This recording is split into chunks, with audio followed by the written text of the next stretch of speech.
Hello मित्रों, Hindi GK knowledge एमकेके में आपका स्वागत है। हम पढ़ चुके हैं अनुसूचियाँ भाग। अब हम पढ़ेंगे भारतीय संविधान की प्रस्तावना, जिसे उद्देशिका भी कहते हैं।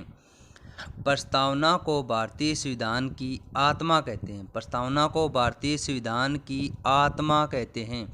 डॉक्टर भीमराव अंबेडकर ने अनुसूची छेद 32 को संविधान की आत्मा कहा है, जबकि भाग 3 को संविधान की आत्मा कहा जाता है। अंबेडकर ने अनुच्छेद 32 को, जबकि भारतीय संविधान का मैग्ना कार्टा भाग 3 को कहा जाता है।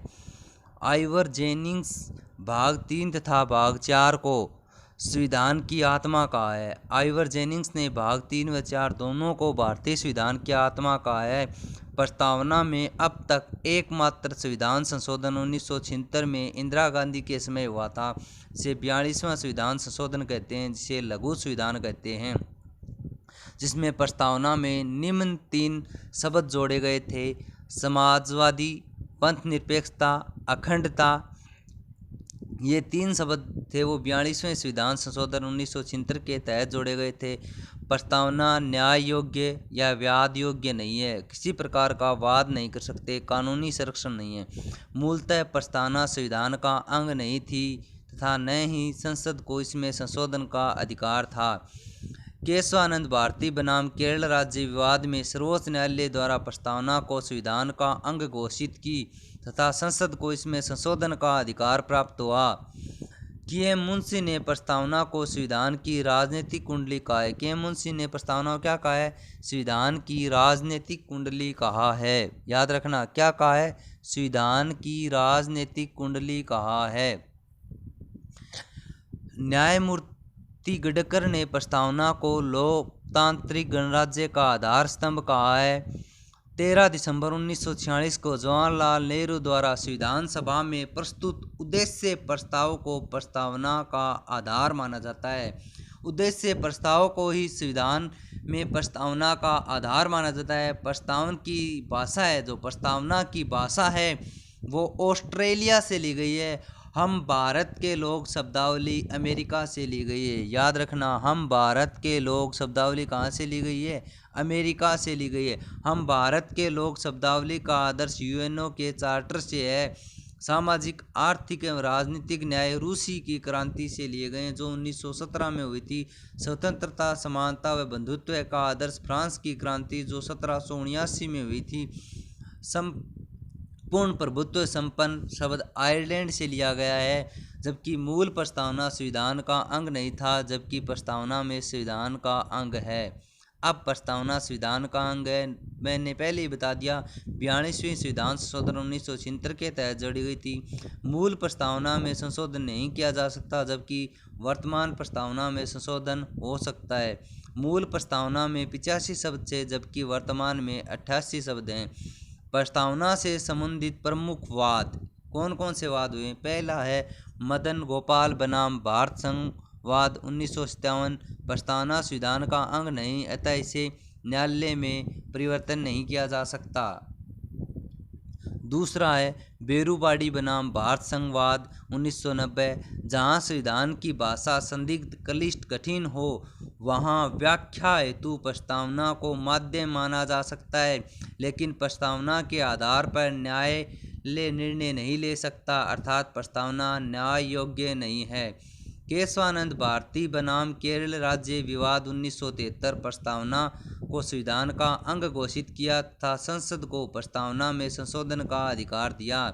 संसद को प्रस्तावना में संशोधन का अधिकार कब दिया गया था?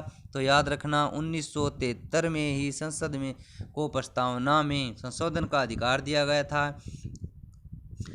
के बॉम्बई वाद 1984। प्रस्तावना में उल्लेखित पंथ निरपेक्ष समाजवाद संविधान में मूल ढांचे में शामिल हैं। पंथ निरपेक्ष व समाजवाद संविधान के मूल ढांचे में शामिल हैं। LIC वाद 1994। पंथ निरपेक्षता संविधान का मूल ढांचा है। पंथ निरपेक्षता संविधान का मूल ढांचा है। केशवानंद भारती वाद की सुनवाई सर्वोच्च न्यायालय के मुख्य न्यायाधीश SK सीकरी की अध्यक्षता में गठित 11 सदस्यीय संविधान पीठ ने की थी। संप्रभुता, किसी भी देश की सर्वोच्च कानून शक्ति को संप्रभुता कहा जाता है, जो आंतरिक व बाहरी दोनों ही क्षेत्रों में किसी देश को स्वतंत्र घोषित करते हैं। आंतरिक एवं बाहरी दोनों क्षेत्रों में देश को स्वतंत्र घोषित करते हैं, उसे क्या कहते हैं? संप्रभुता। भारत की संप्रभु शक्ति जनता में निहित है। संप्रभु शक्ति का स्रोत जनता ही है, अर्थात भारत में सर्वशक्तिमान किसे माना गया है? जनता को माना गया है। कानून रूप से संप्रभुता शक्ति राष्ट्रपति तथा संसद में निहित है। कानूनी रूप से सबसे बड़ा किसे माना गया है? राष्ट्रपति, जो भारतीय विधान के अनुसार भारत का पहला नागरिक होगा। समाजवादी, समाजवाद वह विचारधारा है जिसमें संपत्ति के उत्पादन एवं वितरण पर समाज का नियंत्रण हो। इसका उद्देश्य आर्थिक समानता की स्थापना करना है। आर्थिक रूप से लोगों को समानता दिलाना समाजवादी है। पंथ निरपेक्षता, सर्वधर्म समभाव की भावना धर्मनिरपेक्षता कहलाती है। राज्य का कोई धर्म नहीं है, धर्म व्यक्तियों का निजी मामला है। सरकार ने कहा है भारत का कोई धर्म नहीं होगा। राज्य न तो किसी धर्म विशेष को संरक्षण देगा और न ही किसी धर्म को प्रतिबंध करेगा। राज्य किसी धर्म को संरक्षण एवं प्रतिबंध दोनों नहीं करेगा। भारत में राज्य धर्म से पूर्णतः पृथक नहीं हो सकता। साथ ही राज्य धर्म सुधार कानूनों का निर्माण कर सकता है। राज्य धर्म सुधार कानूनों का निर्माण कर सकता है। लोकतांत्रिक, अब्राहम लिंकन, लोकतंत्र जनता के लिए जनता का शासन, जनता का जनता के लिए जनता द्वारा किया जाने वाला शासन लोकतांत्रिक शासन है। ये किसने कहा था? अब्राहम लिंकन ने कहा था। अगला है गणराज्य। राष्ट्र का अध्यक्ष वंशानुगत राजा न होकर जनता द्वारा प्रत्यक्ष या अप्रत्यक्ष रूप से निर्वाचित राष्ट्रपति होगा। गणराज्य का अर्थ हुआ राष्ट्रपति, इसका अध्यक्ष क्या होगा? चुना जाएगा। अगला है देश के समस्त नागरिकों को एक न्याय, सामाजिक, आर्थिक, राजनीतिक रूप में 3 समान न्याय दिए जाएंगे। 3 स्वतंत्रताएं बताई गई हैं। 5 विचार, व्यक्ति की विश्वास, धर्म व उपासना की समानता दी गई है। प्रतिष्ठा व अवसर की समानता, व्यक्ति की गरिमा, राष्ट्र की एकता, अखंडता को सुनिश्चित करने वाले बंधुत्व के आदर्श के साथ आज दिनांक 26 नवंबर 1949 मार्गशीर्ष शुक्ल सप्तमी विक्रम संवत 2006 को संविधान सभा ने संविधान को अंगीकृत, अधिनियमित एवं आत्मा प्रेरित किया है। इस प्रकार हम आगे पढ़ेंगे भारतीय संविधान का भाग 3, जिसे मूल अधिकार या मैग्ना कार्टा कहते हैं। अभी तक आपने यदि चैनल को सब्सक्राइब नहीं किया है तो चैनल को सब्सक्राइब करें। धन्यवाद मित्रों।